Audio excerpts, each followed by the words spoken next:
Selanjutnya kami persilahkan ke Pak Haris Turino dulu. Terima kasih pimpinan. Yang terhormat pimpinan dan anggota Komisi 6, yang terhormat Saudara Menteri BUMN, Wamen 1, 2 sudah komplit, 3-nya lagi ke depan, dan para dirut BUMN ini kelihatannya komplit semua nih. Hari ini hari yang istimewa, berarti dirutnya kumpul semua, yang dari luar negeri juga kunjungan karena Pak Eriknya hadir, kelihatannya juga datang semua. Ini menarik ya, paku indikatif Kementerian BUMN mengejutkan saya, angkanya kecil ternyata 232.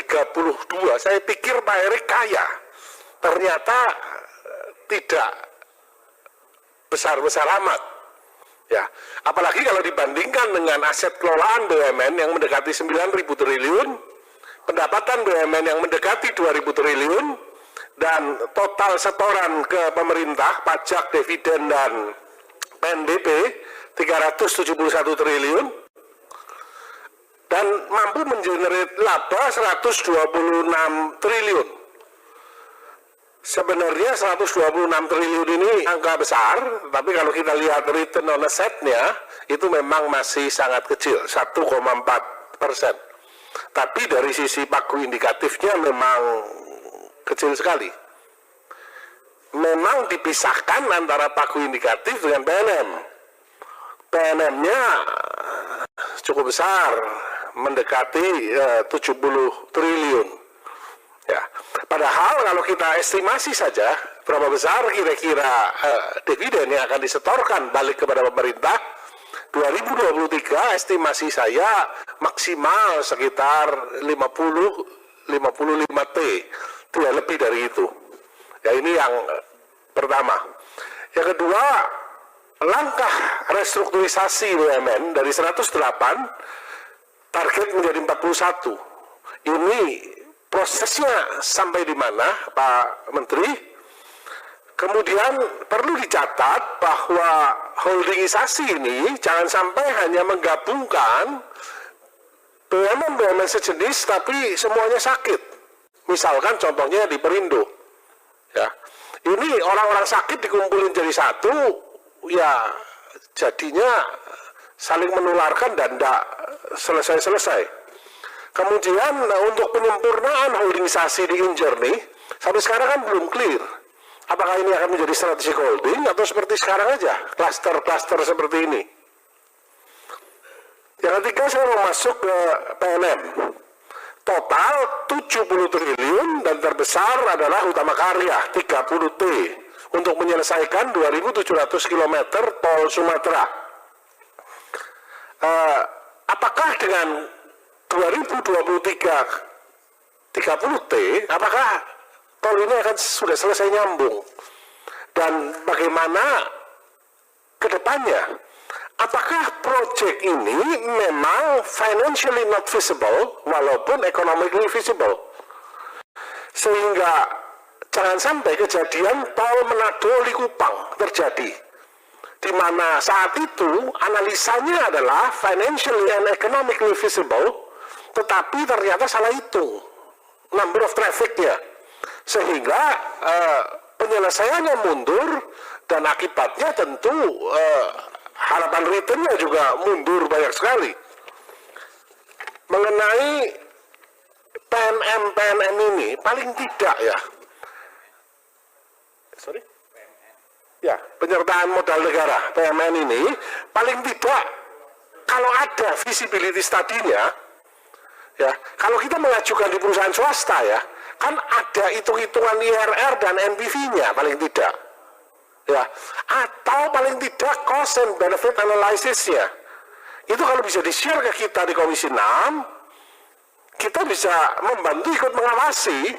Nanti kita akan lihat ya, penyertaan modal mana yang memang mampu memberikan return positif dan mana yang memang hanya 100% penugasan.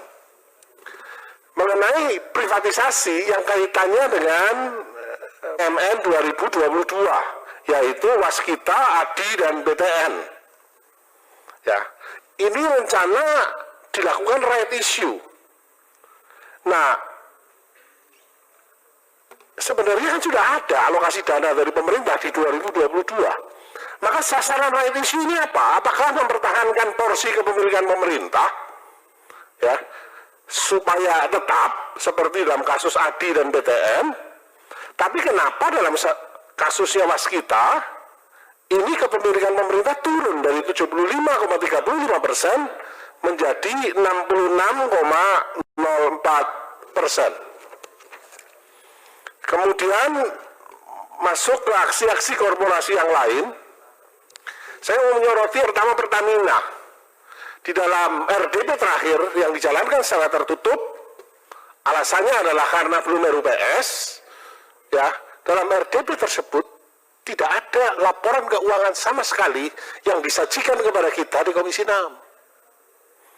Kita hanya mendapatkan informasi bahwa bottom line-nya positif 2,04 billion dollars, which is equivalent to kira-kira 29 triliun. Tetapi tidak ada analisa sama sekali cash flow-nya seperti apa, likuiditasnya seperti apa.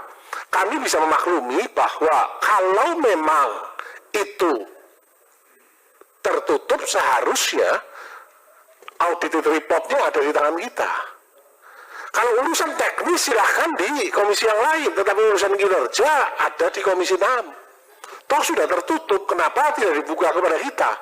Kalau memang ada masalah, setidaknya mari masalahnya ditaruh di meja, sehingga kita bisa sama-sama mencari solusinya.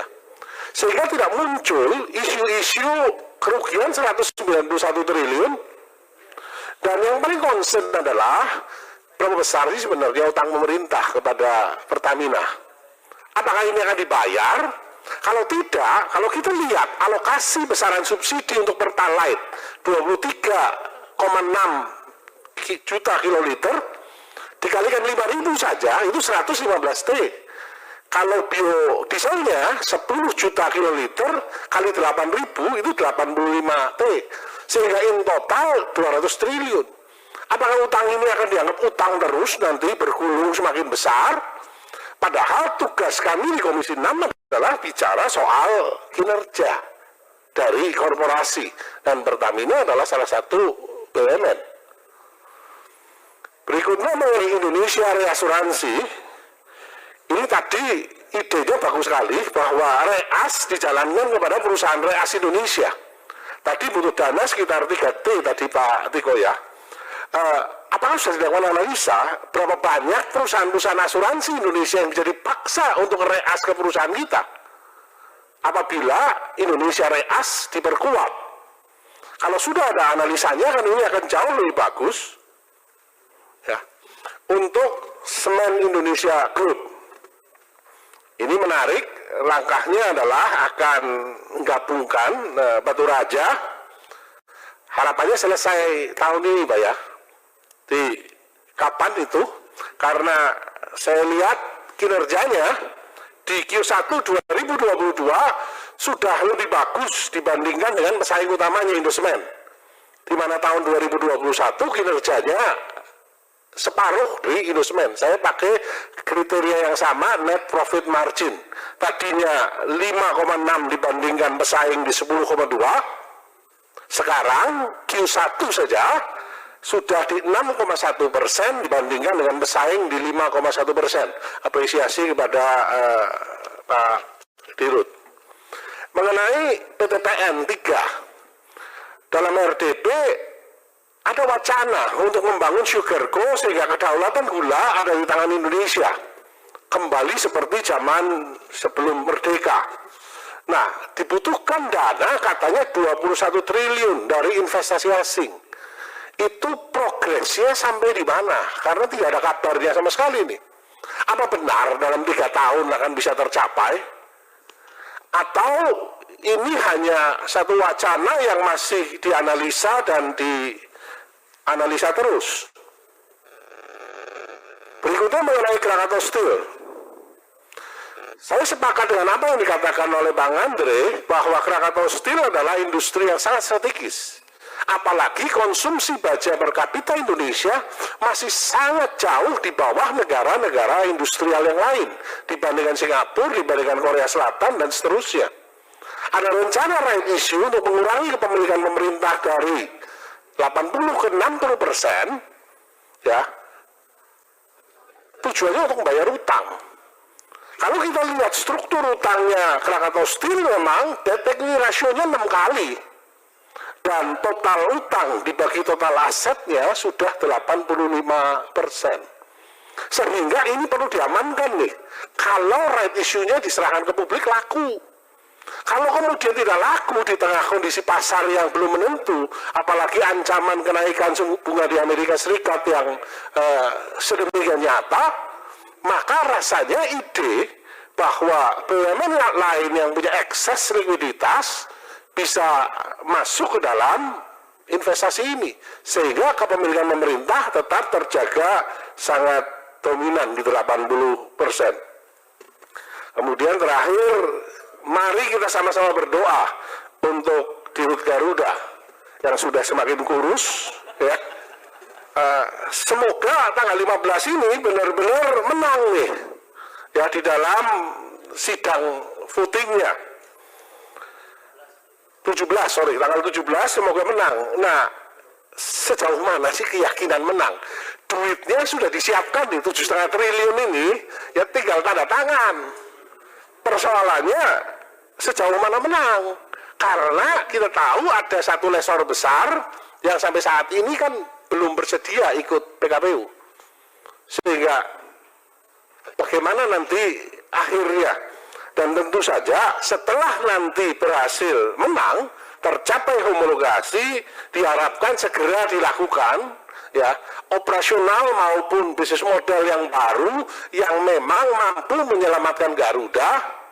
Terutama saya yakin di situ banyak masalah pesawat-pesawat yang sudah, ya, terlalu lama parkir saja, ya. Perbaikan-perbaikannya harus segera dilakukan agar Garuda bisa terbang tinggi lagi. Terima kasih. Assalamualaikum warahmatullahi wabarakatuh.